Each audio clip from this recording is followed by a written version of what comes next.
The tree of liberty has been thirsty for too long. I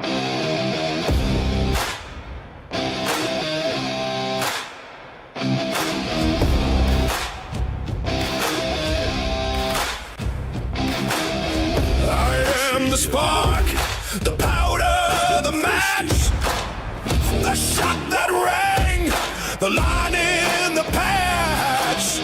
I am the night they tossed the tea, the oath they swore to die free.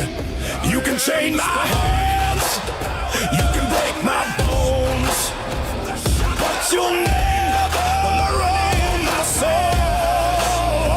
I am the fire in the midnight sky, the reason tyrants.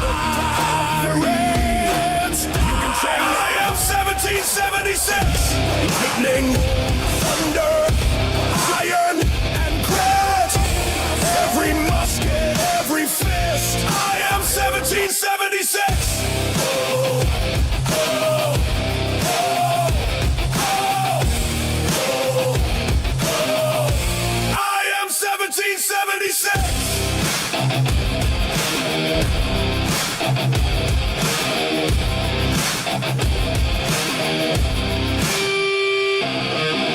I am the flag they tried to burn, the shot that made the empire turn.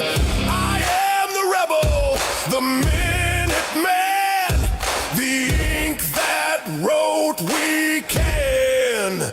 We hold these truths, hear my boots on the cobblestone, hear my war cry, shake the throne, hear my drum, you know it's near, your reign of fear ends here. I am 1776, lightning, thunder, iron, and grit, every musket, every fist. I am 1776.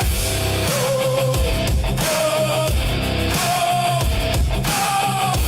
oh, I am 1776.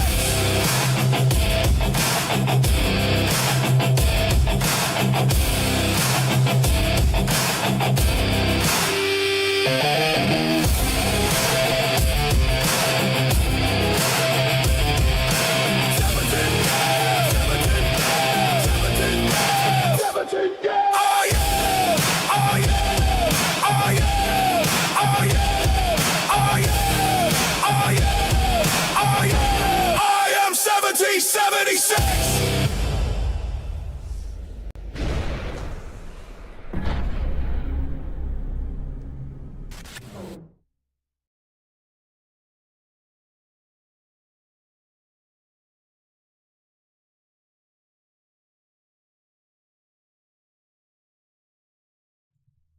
Okay, hopefully you guys can hear me. If we got a sound check 5x5, something like that, that would be super duper pooper scooper. As you guys can tell from the background, things are changing rapidly in my world.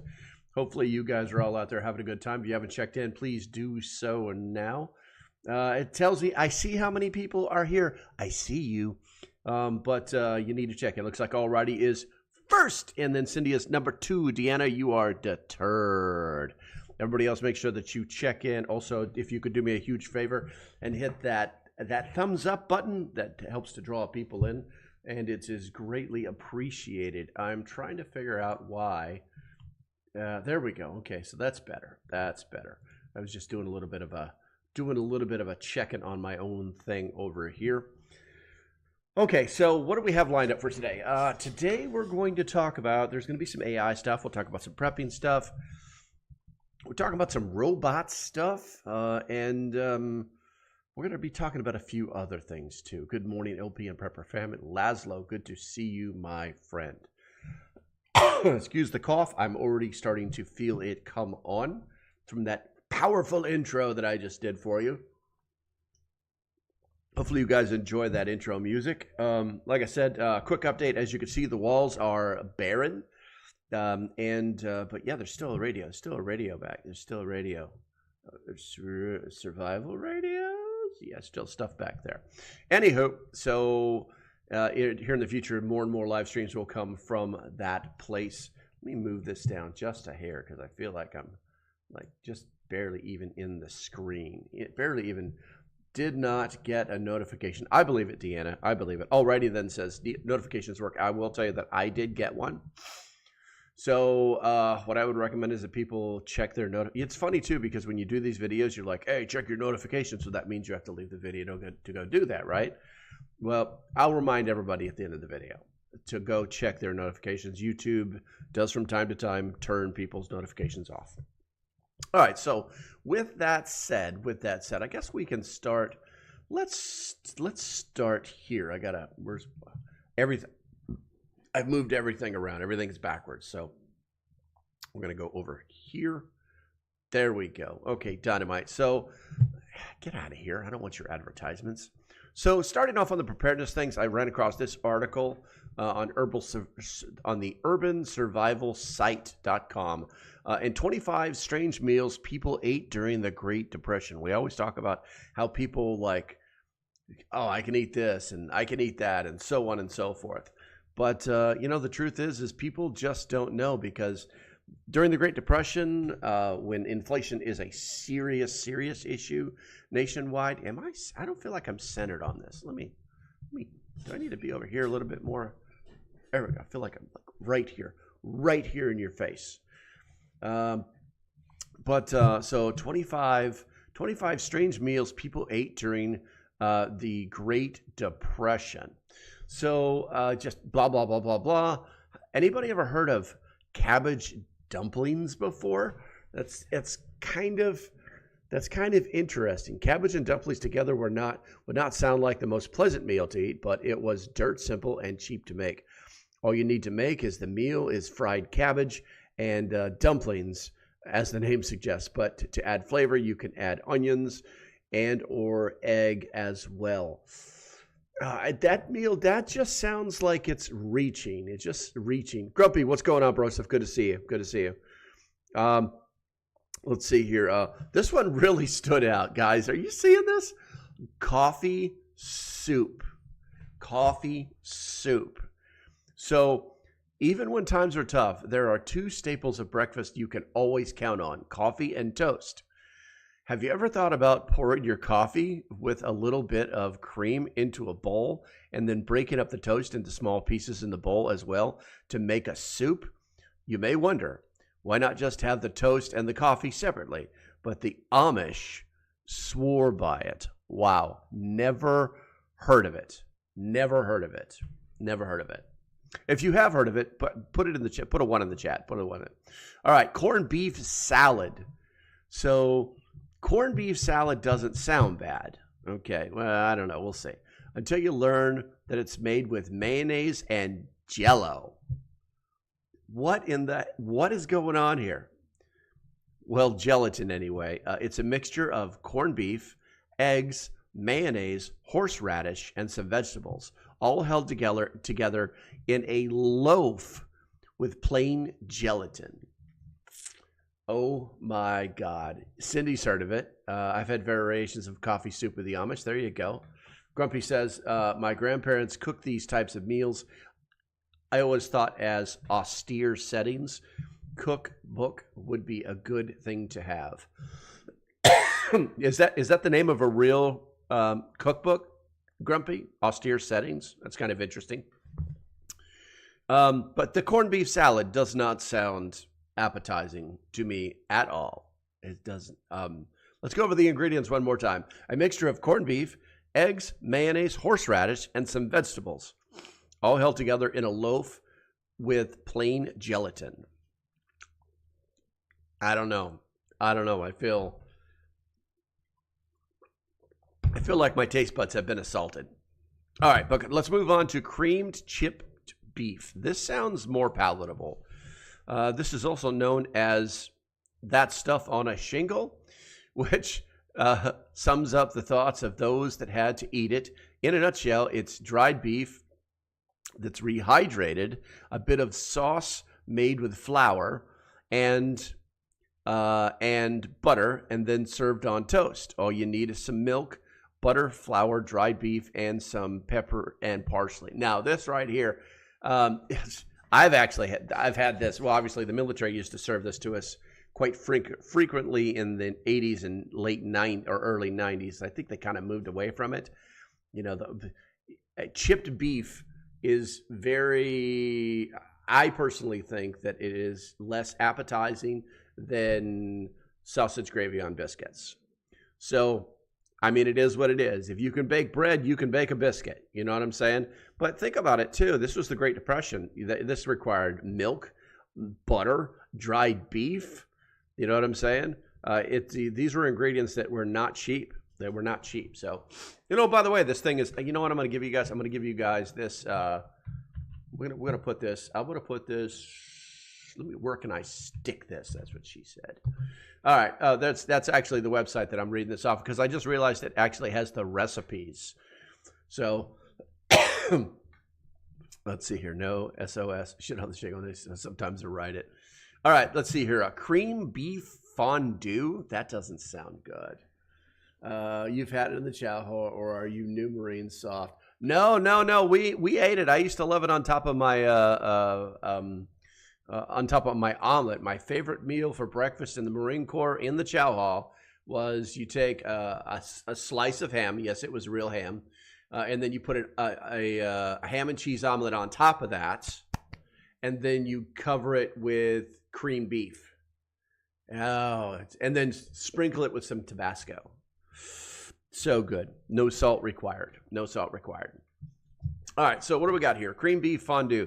Do you have beef, bread, milk, and cream cheese? Okay. In the fridge or pantry. If so, you can make a very creamy beef fondue appetizer that doesn't require much work to make either. People struggling through the Great Depression didn't always skip appetizers and often reserve this meal in particular for holidays and special events.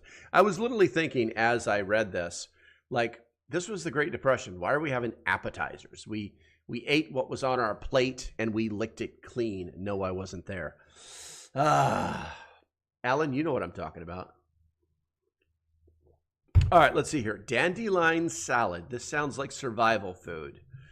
These days, the fondue movement has just about everyone open to eating foods foraged from your yard. But back then, dandelion salads were just weird. They did it because it was a way to get free food onto the table and did a bit of added vitamins and otherwise. You know, I've eaten dandelions, but I've never had a dandelion salad.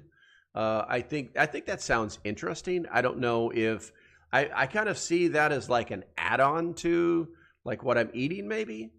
Oh yeah, Cindy, don't get me wrong. Absolutely, 100%. They're healthy. They're absolutely healthy. They actually have some components to them that are really, really good for you, well beyond standard vitamins. But I would always think of dandelions on a salad as more of like this, what you would sprinkle on them for color. I don't know about the whole flavor because I'm not a real fan of dandelion tea, even though I'll drink it. Okay, what do we got here? Egg drop soup. This one's simple. Not anything like the egg drop soup you can order in modern Chinese restaurants. This soup started with fried potatoes and then added water. The mixture was brought to a boil, and then scrambled eggs were stirred in while the water was boiling. The whole thing was served over toast.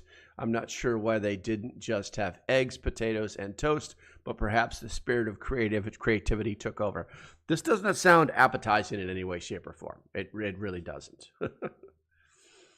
Let's see here. Hopping from the KSL live. Yeah, Schwacken, good to see you, man. Good to see you. Thanks for coming over here. Make sure you hit that subscribe button.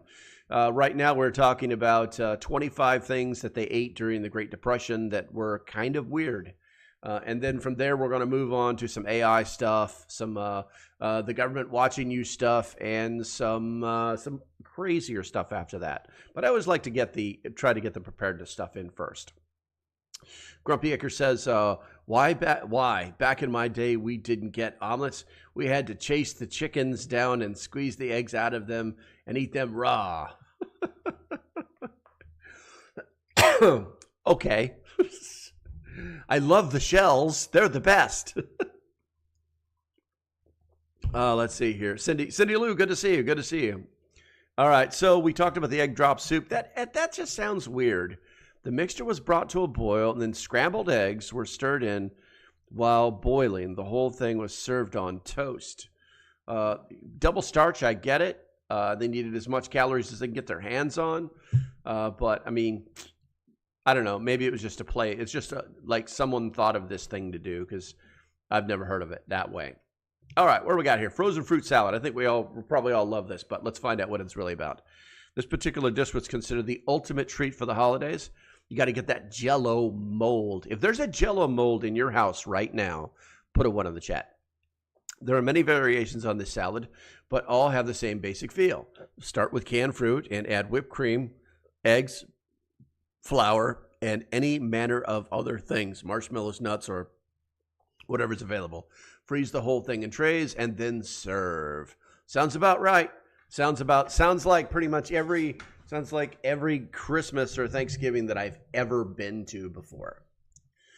All right, so this one I'm not too keen on going into, but and for those that will be watching on the replay crew as well as the live people right now, I already put the link to this in because it does have recipes. I put the link to this in the live chat, but as soon as the live stream's over with, I'll also post it and pin it to the top of the regular comments for the replay crew. Also, replay crew, if you guys didn't know this, I always put the timestamp so you can avoid all the music and stuff. All right, what do we got here? Garbage mashup. So let's find out what a mashup is. Mashups were what people ate when they had to put together whatever they had in the pantry. Okay, so it sounds like leftovers night. The garbage why do they got to say garbage? Why do they got to say garbage? The garbage mashup is one such example. All you need is a bit of ground beef. I'm gonna guess this is a typo. Ground beef, some baked beans, some fries, and macaroni salad. Then you can add onions, chili, mustard, ketchup. This all sounded great until they said this is all. So one of the things that we actually eat, and it's probably one of the easiest meals to make, period. And I don't even know what to call it. The girlfriend has me make it for her because it's a meal from her childhood that she loves so much, and I actually like myself. So you literally just go buy yourself a can of baked beans, and you set that to open that and set that to the side. Then you get yourself a pound or however much you want of hamburger, and you cook that up and drain all the grease out of it, and then you put the beans in that same pan and you heat the beans up, and then when the beans have started to heat up, you put the meat back inside, you mix it all up, and that's basically it. Salt, pepper. Cindy, thank you very much. And you know what, Cindy, thank you for that. I forgot to put the goal up. I apologize. I shall do that now. Let's see here. Also, I'm stuck in top chat. Oops has not shown up to make sure that I don't do that anymore. I'm probably going to screw this all up. Super chats. No, that's not it. Why can I never get this right? I can never, ever get this right, and I don't know why. What is going on here? Just prepping. No, that's not it. What is going on here? My chat has completely blown up. I gotta start over. I got to start over from scratch. Let's see here, because I actually have the question for you guys and everything. What is going on here? I don't know what's happening. I'm having a couple technical difficulties that I can fix. Just give me a second here. Just give me a second, and everything will be fine. Top chat, live chat. All right, that's participants, pop out chats. No, I don't need to do any of that stuff. I see what happens. Son of a biscuit. All right, hold on one second here. I see what happened. This is what happens when you have too many YouTube channels. you start like, it starts doing stupid stuff. All right, so first thing is, let's go ahead and start that poll, because the poll is relevant to what we're going to be talking about next. And I know there's a lot of people out there that actually like these polls. So I'm going to make them for you as long as you like them. It's that easy. Let's see here. Let's make sure that one fits in there. That's too big. All right, that's never, yeah, I've heard that a couple of times anyway. Permanent underclass. Let's do that. All right. The surveillance state. Add option, add option. YouTube can make things so difficult sometimes. All right, so this should get the poll going for you. Ah, god damn.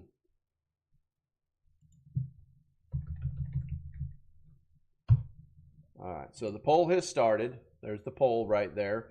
The question is, what are you most fearful of these days? And we're going to be talking about artificial intelligence, the creation of the underclass. It's actually a real thing, and the surveillance state. We'll be doing that here shortly. If you guys haven't given Cindy the thumbs up on that $5 donation, please do so now. Please do so now. All right, so let's see here. Start a poll. No, that's not it. That's not it. None of these are it. Where have I lost my darn mind? I've lost my darn mind. All the colors and 1 hour and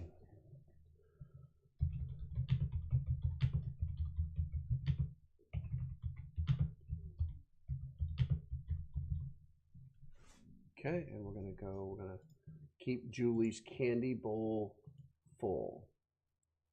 All right, and that goal just got started. Appreciate it. Okay, so with all of that, that's all closed out now. There we go. Don't save. All right, so garbage mash. We did that. So Great Depression casserole. I didn't know that was a thing. During the Great Depression, many people couldn't afford meats like beef and chicken, so instead, excuse me, bologna became the common staple. Not a fan. This casserole takes advantage of that by using bologna, as the main ingredient. The main ingredient. Oh, alrighty then. You got to stop doing that, man. If you guys didn't know that, alrighty then is in Canada, and he just paid like tariffs and taxes on tariffs to send $2.79 here. And Cindy, thank you very much. Appreciate that. That's where this is. It's very much appreciated. Where is I embrace the coming AI overlords option? No, that's not going to happen. Or maybe it will, and there'll be nothing I can do about it. But I don't. That's the one thing. I don't think that the AI overlords could ever envision a Great Depression casserole. All right, let's see here. This casserole takes advantage of by using bologna as the main ingredient. Yuck. It might not sound that great, but by the time you add chili, cheddar, peppers, garlic, onions, and pork and beans, it becomes absolutely mouthwatering. I don't know about that. I just don't know about that. I'm just not a fan of bologna. All right, what do we got here? Hoover stew. Hoover stew, named after the president took office right after the crash. Hoover stew was the name for the cheap slop eaten by residents of shanty towns. Okay. Recipes varied, but usually involved hot dogs, canned vegetables, and pasta. That does not sound good at all.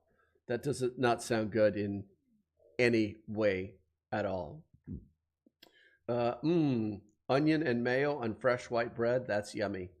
Onion and mayo. I don't think I've ever done that. I've done peanut butter and mustard sandwiches before. I used to like those when I was a kid. Think hot dogs instead of bologna. I know, I love hot dogs. That's weird. That's so weird to think of it that way. All right, I see Grumpy saw this. Ketchup, mayonnaise, or onion sandwiches. What do you do when you want a sandwich but don't have any meat or cheese? To put in it, you put ketchup between slices of bread and call it good. Mayonnaise and sandwiches were also common, or mayonnaise sandwiches were also common, and honestly sound a lot better than the last option, plain onion sandwiches. There's a recipe. Well, there's no link here, so I guess the recipe's not that great. All right, Kraft mac and cheese. I didn't know they had that during the Great Depression. This one isn't very strange, but we included it because it was invented during the Great Depression. Okay, knowledge acquired. Kraft mac and cheese was advertised as an exercise in frugality. These days, it's commonplace. And it's still a cheap way to put calories on the table. But back then, a shelf-stable box with powdered cheese replaced a traditional homemade reel full of expensive ingredients like cheese and cream. Yes. Yes. And I love the instructions. Buy a box. You can click this link. It probably takes me to Amazon or something like that. All right. Where is that chat window at? Where is that chat window? Did I not pop it out? So this is why I can't interact with you, because the chat window keeps closing out on me. There we go. Okay. Let's go down here. All right. Let's see here. What do we got? Let's close this window. And what do we got? I think hot dogs instead. The tomato cucumber like onion sandwiches. I like a cucumber sandwich. That's different. Hoover stew, aka hobo stew, is a staple at Boys. Hobo stews was the yeah, but you ever notice that when you cooked hobo stew at the Boy Scout camps, that there was always you always put too much pepper in it. You always blew it. You always messed it up with too much pepper. All right, let's see here. Kraft mac and cheese, the meatless meatloaf. Wow. Okay. These days, meatloaf is a simple and relatively cheap weeknight dinner. But how do you make it without ground beef? That's how it became just loaf. And it was made out of just about anything you could put in a loaf pan. Chief foods like liver, peanuts, and raisins found their way into this catch-all food. Cindy, stop giving me $2, lady. I appreciate you. I love you. Everybody give her a thumbs up. Let's see here. But yeah, the whole meatless meatloaf, that does, you might as well just be making like, I don't know, like a cinnamon roll or something. You know what I'm saying? All right, what is this? Milk corno. This does not sound good at all. Invented by scientists. Oh, it must be really good for us. Invented by scientists at Cornell University in 1933 when they were looking for inexpensive ways to feed the masses. It's a gruel. Sir, may I have another? Made from dried powdered milk and cornmeal. Other variations like milk-wheato, using wheat instead of corn, were also invented and were just as appetizing. Yummy, yummy, yummy, yummy. But if you think about it, milk-wheato is basically just cream of wheat. It's just cream of wheat cereal, if you think about it. All right, mulligan stew. What do we got here? This stew was invented by the homeless. They would put a big pot over a campfire, and everyone would contribute whatever food they had on hand: meat, potatoes, bread, onion, rice, tomato, and so forth. Oh, this doesn't sound bad. Sometimes they would even add lint or sawdust to make it no. That should never be done. That should never be done. All right, mock apple pie. This should be interesting. How do you make an apple pie without apples? It turns out there are a number of ways. One popular recipe involved stuffing a pie crust with Ritz. I have seen that, and it tastes like apple pie. And then covering them with cinnamon, butter, and sugar syrup. Other recipes substitute fruit or vegetables, like this mock apple pie with zucchini. I have not had the zucchini kind, but I have had the Ritz mock apple pie before, and it tastes really good. It's actually really, really good. I recommend you try it. All right, what do we got here? Oh, that doesn't sound right. Peanut butter stuffed onions. Actually recommended by some economic teachers. Peanut butter stuffed baked onions found its way onto tables during the Great Depression. Basically, you just bake an onion, then scoop part of it out and replace it with a scoop of peanut butter. You won't be surprised when I tell you it wasn't very popular. Oh, Johnny Cakes. There you go. All right, poor man's meal. Poor man's meal. A mixture of hot dogs and potatoes. Poor man's meal was actually quite tasty. Potatoes were fried with onions until browned, and then chopped hot dogs were added. My grandmother made this for me when I was a child, and my mother had her own version, substituting kielbasa. See, now that just sounds delicious. Think about the ingredients. Potatoes, fried onions, and then fried hot dogs or kielbasa, which would be even better. That actually sounds like a real meal. You know what I'm saying? Cindy Lou says, large mac noodles and tomatoes. I remember my grandmother used to make that for me. Yeah, she used to make, it was just noodles and tomatoes. And one of my wives used to actually can tomatoes every year, and we would have just jars and jars and jars of them. And our kids grew up on tomatoes and rice. Tomatoes and rice. It's delicious. You just take that fresh white rice, and then you put like a couple pads of butter on it as it's melting, and then you cover it with the hot canned tomatoes. Oh, so good. Yes, they were like chopped up and de-skinned and all that stuff. That's some good stuff. Kentucky Sustainable Living. Is that some timing or what? That is just flat out, that's flat out serendipitous. But you know what that means? That means it's time to pay some bills. You guys know the deal. If you love your country, America, I'm going to drink some coffee, put a 1 in the chat. I'm going to talk some smack, and then I'm going to pay some bills. And with that said, I made this 5 minutes ago, so it's not perfect or pretty or dynamic or anything like that.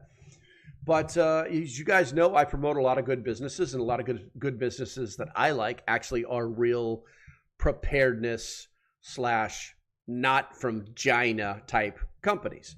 Kentucky Sustainable Living is one of those companies right now. If you go there to KentuckySustainableLiving.com and you use code LOCALPREPPER, you can save 10%. That doesn't mean anything. Here's the real thing. If you take their prices and you compare them, and I don't know how they do this, but if you take their prices and you compare them to their competitors, they blow their competitors out of the water. And I know I have an idea of why it's happening, because Kentucky Sustainable Living is doing like, I guess you would call this like real but no frills. You know what I'm saying? It's still kick-ass. It's still 100% American. It's still like from all their supplies come from reputable companies where like it works, like tourniquets that won't break and crap like that. You know what I'm saying? Yeah, you probably want to do that. And then if you decide you want to save another 10%, use my code, because I'll make 32 cents every time you spend $100. Yeah, that's how we're paying the bills today. All right, let's see here. Let's go back to the main. All right, so I think we covered enough of the no mock apple pie for me. I think we covered enough of the foods. I still have like 6 or 7 of these. Vinegar pie. All right, one more. I'm not even going to turn it on the screen. How did I get over here? This doesn't make, there we go. You thought mock apple pie was one option. Other pie recipes tried to get a fruit pie feel by substituting tartness with fruit with vinegar. The dessert was made with a pie crust filled with butter, flour, sugar, and vinegar. Sounds horrible to me, but I guess it can't be that weird. Even Martha Stewart has a recipe for this. That is weird. It's 29 cents. We're cutting back. Oh crap. That's some bull, Jason. That's some bull. I want my penny. $2. What movie is that from? Okay, so we're gonna go ahead and move on to some of the more. That's not tinfoil hattish stuff. It's actually real world stuff that actually we should probably be paying a little bit of attention to. Maybe get a little bit of a giggle out of it. And we're going to talk about now is artificial intelligence, robotics, and the security state, because it's starting to get real. I'm going to show you some stuff here in the next few minutes, and you're going to be like, what in the actual hell is going on? Okay. So if you hadn't heard, there was a situation that happened, and it actually got put out by Breitbart, and it says, gone in 9 seconds, AI coding agent deleted entire company database and all of its backups. Insane in the membrane. I'm going to blow this up so you can actually like see the letters. The founder of a software company issued a public warning after an AI coding assistant erased his company's entire production database and all backups in just 9 seconds. This is our future. This is our future. Where are we at? Okay, former rental car business. The accident occurred when Cursor, the name Cursor, an AI coding tool powered by Anthropic's Claude Optus 4.6, was performing what should have been a routine task in the company's staging environments. According to Crane's detailed accounts posted on X, the AI agent encountered an obstacle and independently decided to resolve the issue by deleting the production database in Railway, I guess that's the name of their program, through their API call. Railway is a cloud infrastructure provider used by Pocket OS, generally considered more user-friendly than major alternatives like Amazon Web Services. The entire deletion process took only 9 seconds to complete. The AI just decided that I need to accomplish something, and these things are in my way. That's what the AI just decided, and in 9 seconds deleted every crazy thing you can think of. You know what I'm saying? Better off dead. Better off dead. What was that? I can't remember the quote now. Cindy Lou, I can't remember the quote now. All right, let's see here. Dollar General clearance sales right now. Cheap socks, winter hats and gloves, sleep pants, and lots more. Extra 50% off on top, 90%. Banging. Love it, Cindy Hoffman. Thank you very much for letting everybody know that. Yeah, I'm a big fan of buying winter stuff during summer and summer stuff during winter because the prices are super duper low. All right, but yeah, the AI has a kind of a thing that it's doing that is extremely, it's scary. It's scary. I have thought about using it. I use basically the large language models from time to time to like help with thumbnail ideas. You know what I'm saying? Or get me out of like a tight spot where my brain just isn't working right, where I need some kind of background. It's great for research. And I've thought several times about like one of these AI agents, but it just scares the crap out of me. So I'm not there yet. I'm not there yet, guys. But I am bothered by what is going on with the whole flock thing. If you guys aren't aware, the flock cameras are becoming a very, very, very serious problem. All right. And I'm going to show you a video of this guy's problem, but I've got it up on the screen right now. Flock safety camera error turns Colorado driver into frequent police target in dystopian nightmare. I think I've got you on the appropriate screen right now. I may make things a little bit bigger, but there's an actual video. Let me find, where's that video? We're going to go ahead and go to that video. No, stop talking, dum-dum. Got to make things big enough for everybody to see. And then we're going to go ahead and like hit the play button. So if you don't have your volume up, now's the time to do it. Here we go. Dystopian future. A Coloradan keeps getting pulled over because flock surveillance cameras tell police he has an active warrant. He doesn't. Cindy Lou, you are correct. But he can't convince the surveillance network to leave him alone. Our Spencer Soysher has that. Over here, they zipped out of nowhere and immediately got behind me with the lights flashing. There was no crime committed. No, I don't have a warrant. But Kyle Dosman is getting used to sitting in his car. I don't think this warrant has been on this car for very long. And answering questions. I continually am getting pulled over. I can't really use my truck in any fashion. Kyle made sure his dash cam was recording yesterday after Cherry Hills Village police officers pulled him over near the same area Saturday. Hello. Oh, we got you last week. Yeah. For the warrant. Oh. I was driving through here yesterday, and I got pulled over again. It was actually by the same officer. You need my license? No. Okay. I remember you, man. Okay. The Cherry Hills Village police say the Gilpin County Sheriff has a warrant out with Kyle's plate, and it was put on a flock camera hot list. Everywhere in the state, every time I pass a camera, they get alerts in their car that I'm in the area. The flock cameras did alert to his license plate being associated to a warrant. Cherry Hills Village Police Chief Jason Lyon says when anyone with a warrant passes one of their flock cameras, they get an alert, but that Kyle doesn't actually have a warrant. Nobody should be stopped when there's no legitimate law enforcement purpose for that. Kyle has called both the Gilpin County Courts and Sheriff's Office to get off the list, but they've told him he needs to know who the warrant is for, which nobody can tell him. Yeah, all I know is I'm in this system now, and there's really no easy way to get out of the system once you're in it. So he continues to drive around, fearing when he's going to be stopped for questions again. I don't know what this guy did to get a warrant, so I don't really know what the police response is going to be. The chief said Cherry Hills has now taken Kyle off its flock hot list, but he can't remove Kyle from everyone else's. He believes the issue is because of a 0 in Kyle's license plate number. In Colorado, license plates have both O's and zeros, and sometimes when law enforcement communicates with the DMV about a warrant, they put in a warrant for both versions, the plate with an O and then the version with a 0 as well.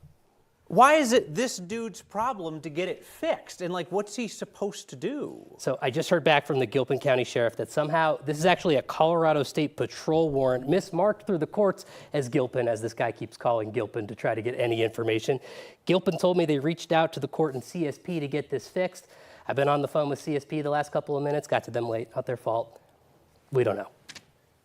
Tell you what, They're working on it. it's confusing. It's also a little bit creepy. I'll just say, Spencer Swisher, thank you. Yeah, and so that's it's very sad to see.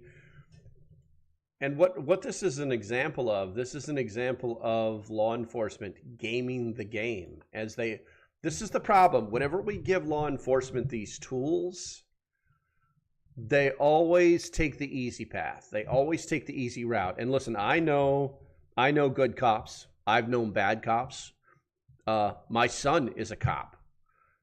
But there is a tendency to take the easy route on this almost every single time. Oh, we need to make sure. So was it a 0 or was it a 1? Oh, we'll just put it in for both, And then when it's brought to their attention, oh, we need this and this and this. No, what you need to do is here's my driver's license, here is my vehicle information, and you need to take me out of your damn system. And what I've learned is that once you're in the system, they don't take you out of the system.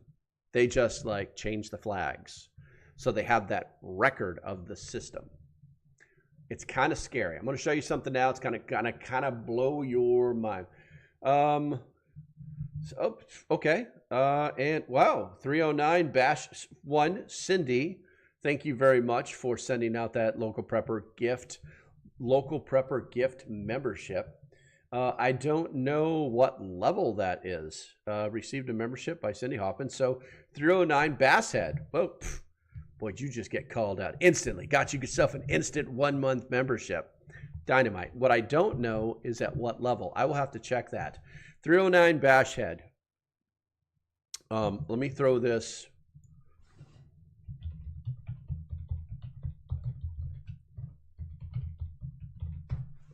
Okay, that's the contact email right there for 309 Bashhead. Basshead. And obviously you're a bass fisherman.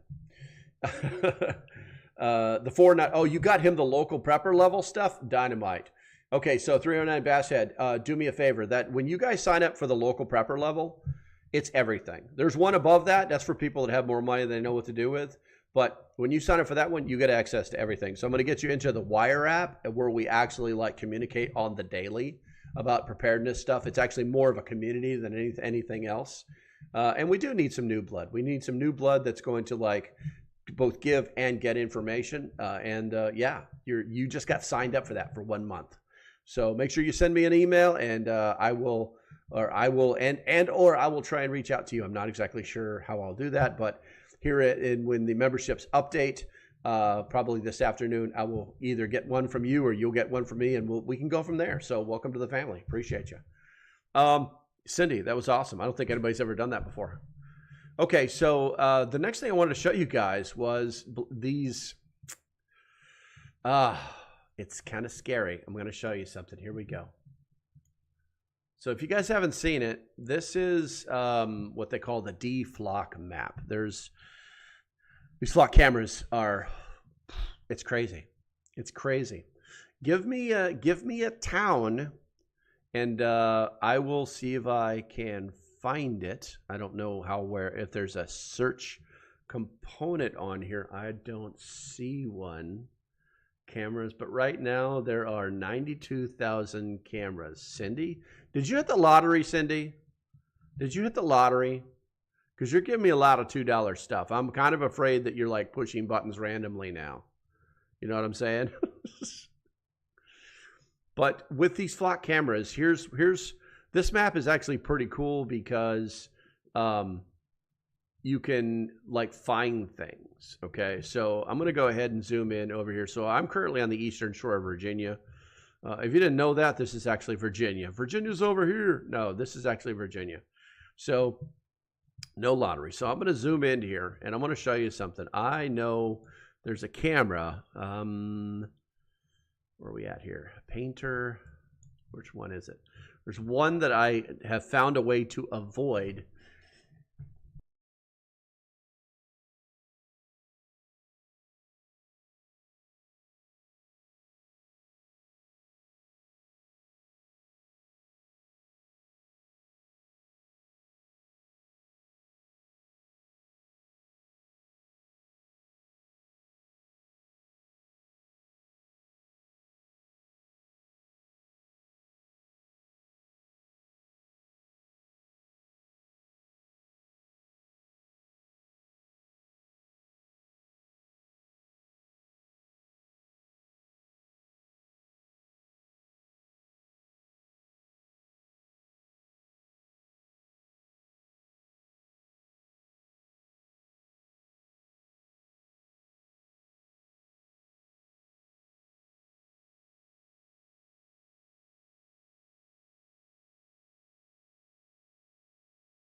Damn.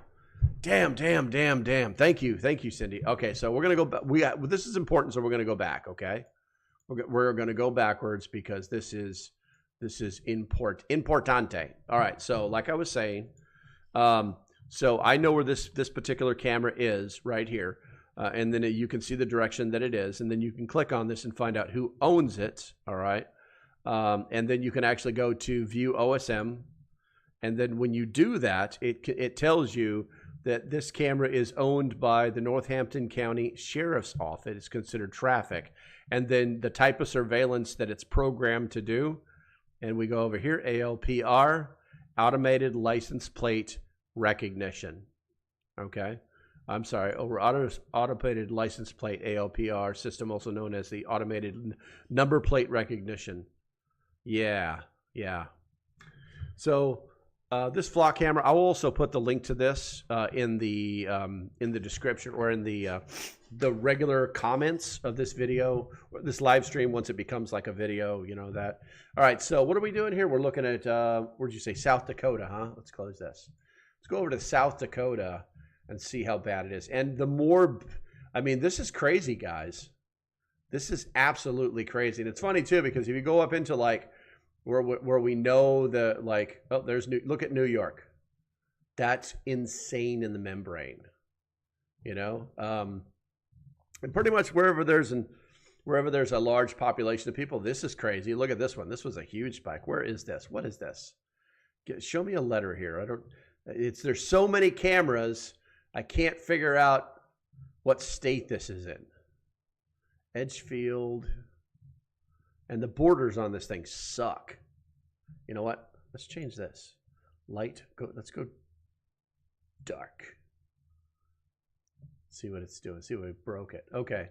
So that was Atlanta. That's Atlanta. That's crazy, guys. All right. So where are we going? We're going to South Dakota. Where are we at here? Now I can't see it. Now I can't see it. Let's go to grayscale. Let's see what happens. All right. West Virginia, South Dakota. Yeah, I mean, unless you get to those, like, we're in or out of the states. Rapid City's got some. Where are we at here? What is this? What is this? Sioux Falls has got some. This looks like Sioux Falls has 38 of them. And then where are we at here? Madison. Madison's got 15 of them. Where are we at? There's another 15 in Brookings. Pretty much where everything is like they would consider city. What do we got here? You got one. There's one in who owns this one camera? It's a license plate camera. Surveillance, State Highway Patrol. Okay. Yeah, that's funny. Right next to a park. Isn't that perfect? Isn't that special? That is hilarious. These people, it's kind of crazy. It's kind of crazy about what's happening. Sioux Falls and Rapid, biggest cities. Yep, 100%. That's what I'm saying. But it's funny because if I go down to, God, look at this. Look at all these freaking cameras here. It's insane. And I'm positive there's a correlation, not just with larger cities, but we know more lefties live in larger cities. But it's just crazy the amount of cameras that are out there. This is Plymouth, Virginia Beach, Elizabeth City. It's funny. It's funny too. Like, there's no flock cameras in this region at all. That's interesting. Because I thought I've seen some out here in the past. Okay, what do we got here? Looks like we got about 7 more minutes. Surprise, none in Sturgis area with bike rally. Oh yeah, that's where they could really get some stuff. But basically, it looks like, I mean, globally deployed 92,000 that they know of. We're already pushing back over here to Hawaii again. All right, so globally, because they're only in the United States or U.S., 92,000 of them. They've even got them over in Puerto Rico. Look at this. Puerto Rico, the British Isles. That's crazy. Why do these and I get it. It's like, okay, so this is a great way to, like, make sure, you know, criminals can't get away. But the problem is that every time you drive past one of these things, it's actually building patterns. It's like every time you pass one of these things, it's like, okay, he was here then, he was there then, he was. And if you're driving around, they're literally tracking. Like, you get down into some of these cities like this, they're literally tracking where you're going. And the real question is, who owns this information? Because law enforcement's like, we don't save any of this information. Well, who has it then? Where's it at? How are you able to track me then if it's not your information? And the truth, and the truth that they don't want to tell you is that they're depending on the companies who own this, who now own this information, okay, they're depending on them to do their jobs, to find criminals. You know what I'm saying? But I guarantee there's some schmo wearing a badge someplace that's got a hawk that has a that has a flock computer somewhere on a desk, somewhere in a county or state, that you can literally like look at, search for the color of a car, or search for a license plate. That's probably the easiest way. Or look at a time, what passed through the area at a time. Some of that. Yeah, it's crazy. Planting owned informations. Let's see here. Drones on our highway and interstate. Curious how many other areas they read license plate to. I don't know. Palantir. I don't think Palantir owns Flock. Okay, so it looks like that hour has came and went. Guys, I want to thank you for hanging out with me. You'll see the background change from time to time. For those people that are new to the channel, thank you for watching and hanging out with us. Make sure that you hit that subscribe button. Everybody, as you go out the door, hit that thumbs up button. It is greatly appreciated. To all those people that donated, where are we at here? Reactions. Where are we at here? Why is this doing this? Participants, not participants. I don't know what is going on. So our top fans was Cindy Hoffman, #1. Alrighty then was #2.